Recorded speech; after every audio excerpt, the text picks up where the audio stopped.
ప్రభుత్వ డిగ్రీ కళాశాల శాంతినగర్ జోగులాంబ గద్వాల జిల్లా. తెలుగు విభాగం జిజ్ఞాస స్టూడెంట్ స్టడీ ప్రాజెక్ట్. అంశం గూడాంజనేయ జీవితం ఒక పరిశీలన. ఈ ప్రాజెక్టులో పాల్పంచుకుంటున్న వారు లక్ష్మీదేవి, వెన్నెల, జయశాలిని, జయశ్రీ, అవిష్ట. పరిచయం. ప్రముఖ కవి రచయిత గూడాంజయ్య గారు స్వస్థలం పూర్వపు ఆదిలాబాద్ జిల్లా, నేటి మంచిర్యాల జిల్లా దండేపల్లి మండలం లింగాపురం గ్రామంలో జన్మించారు. తల్లిదండ్రులు లక్ష్మమ్మ, లక్ష్మయ్య. ఆయనకు 5 సహోదరులు ఉన్నారు. ఆయన ప్రాథమిక విద్యను లింగాపురం గ్రామంలో చదివారు. ఇంటర్మీడియట్ వరకు లక్సెట్టిపేటలో చదివారు. హైదరాబాద్లో బి ఫార్మసీ పూర్తి చేశారు. ఇతని చిన్నతనం నుండే చైతన్యం కలిగి ఆనాటి ప్రజా ఉద్యమాల వైపు ఆకర్షించబడి పాటల ప్రాణంగా ప్రేమించే పేదల కష్టాలను పేదల వాహినలే వినిపించాలని చిన్నతనం నుండే పరితపించాడు. తొలి తెలంగాణ ఉద్యమం కాలంలో కాళోజీ, జయశంకర్ సార్ లాంటి వారి ప్రముఖులతో తెలంగాణ ఉద్యమ గలం వినిపించే ప్రయత్నంలో భాగంగా ఆయన పాటల్ని ప్రధాన ఆయుధంగా ఎంచుకున్నారు. తదుపరి నా మిత్రురాలు వెన్నెల కొనసాగిస్తుంది. ఆయన పాటలు ఆయుధాలు. ఆయన పాటల్లోని పదాలు బిగుసుకుపోయే దృఢాలు. బాగా ప్రాచుర్యం పొందిన కొన్ని పాటలు: నేను రాను బిడ్డో సర్కారు దవాఖాను, జరభద్రం కొడుకో కొడుకో కొమురన్న, ఊరు మనదిరా ఈ వాడ మనదిరా, అయ్యోని వానివు అవ్వని వానివు తెలంగాణనికి తోటి పాలలుగా, రాజుగా ఓరి రాజుగా, లచ్చులో లచ్చన్న ఈ లుచ్చగాళ్ళ రాజ్యంలో బిచ్చగాళ్ళ బతుకులాయి, తెలంగాణ కట్టు మీద సందమామయ్య, గజ్జలు గజ్జాలు వెళ్ళు గజ్జల రాజన్న. బాగా ప్రాచుర్యం పొందిన ఒక పాట: భద్రం కొడుకో నా కొడుకో కొమ్రన్న, జర పైలం కొడుకో నా కొడుకో కొమ్రన్న, భద్రం కొడుకో నా కొడుకో కొమ్రన్న, జర పైలం కొడుకో నా కొడుకో కొమ్రన్న, ఎకే కాడ దిగే కాడ తుకుడు కాడ మలుపు కాడ పైలం కొడుకో నా కొడుకో కొమ్రన్న, జర భద్రం కొడుకో నా కొడుకో కొమ్రన్న. తదుపరి నా మిత్రురాలు అభిష్ట కొనసాగిస్తుంది. పరిశోధన ఆవశ్యకత. మలిదశ తెలంగాణ ఉద్యమంలో ఎన్నో పాటలు రాసి ప్రజలను ఉత్తేజపరిచారు.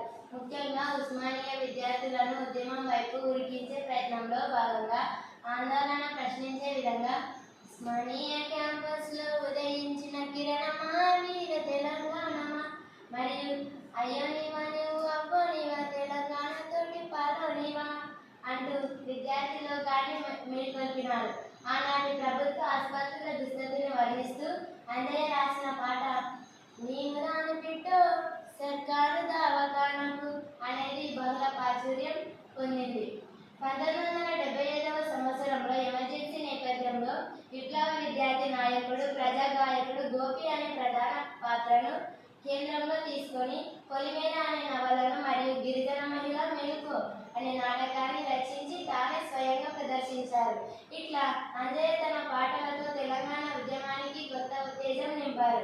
అట్లాగే ఉద్యమ సభలు, సమావేశాలు, కార్యక్రమాలలో పాల్గొని ప్రజలను చైతన్యపరిచారు. తదుపరి నా మిత్రురాలు జయశాలి కొనసాగిస్తుంది. పరిశోధన పద్ధతి. సేకరణ. పరిశోధన సిద్ధాంత నిర్ణయం. సేకరణ. పరిశోధన విద్యార్థి ఏ అంశంపై పరిశోధన చేసి దానికి సంబంధించిన గ్రంథాలను సమకూర్చుకుని తగినంత సమాచారాన్ని సమీక్షించుకునే ప్రయత్నమే సేకరణ. పరిశోధన వస్తు సామగ్రి సేకరణ ద్వారానే జరుగుతుంది. దీనివల్ల నూతన అంశాలు బయటపడతాయి. అయితే పరిశోధనలో ఈ సేకరణ పద్ధతి సిద్ధాంత వ్యాసానికి ఉపయోగపడుతుంది.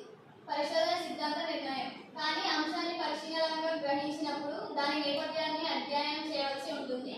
అట్లా సామాజిక అంశాలు అయితే సామాజిక రీతిలో, చారిత్రక అంశాలు అయితే చారిత్రక ఆధారాలతో నిరూపించేందుకు తగిన సిద్ధాంతం ప్రతిపాదించి ఉంటుంది. తదుపరి నా మిత్రురాలు జయశ్రీ కొనసాగిస్తారు. ముగింపు. గూడాంజయ్య వెలుగుతున్న ఒక చైతన్య గీతం.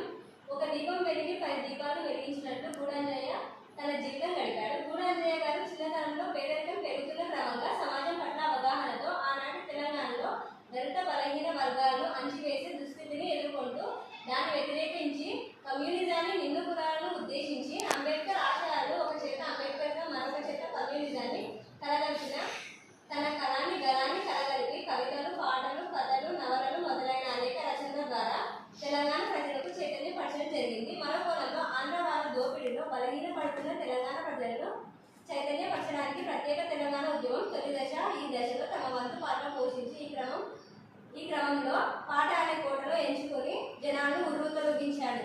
ధన్యవాదాలు.